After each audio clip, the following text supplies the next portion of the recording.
Hey, this is your friend Dallin, just here to get you caught up on Chapter 8 from the Challenger Sales. I'm just at work right now, so sorry for the background, but just want to jump into things and help you get the information you need for your meeting.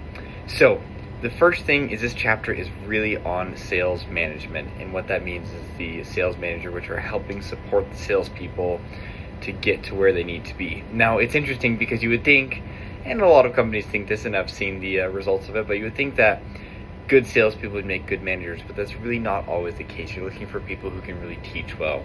And one of my favorite things was talking about the commander's intent, which is to give a goal to your salespeople and to let them achieve. Now, it takes coaching, which it's really not an event, it's a process. So it's going to take time, it's going to take a lot of work, but you can really get your salespeople there. And improved coaching greatly improves the core performance of the sales team.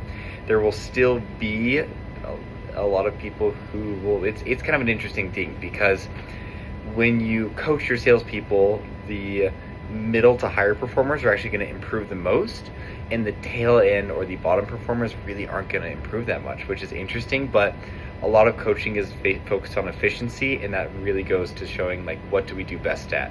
And so that's an interesting thing, because you would think you would want to coach the worst performers, but that's not true. You want the whole organization. And from there, coaching also really impacts retention, which focuses on those relationships. And bad coaches can really do as much harm as good coaches can. But from there, there's the pause coaching mechanism, which is preparation for the conversation. Affirm the relationship. You want to understand the expected behavior, where you want them to be, specify what needs to be changed, and then embed those new behaviors and follow up with accountability. And then kind of the next big focus of the chapter was sales innovation, which is really, we want to focus on what we do good and how we can improve that, as opposed to trying to try a bunch of different things and see what sticks to the wall. And that really focuses on investigating what's happening, creating and trying new things out in that world, and then sharing your results. And that can have huge impacts on your sales organization, your people.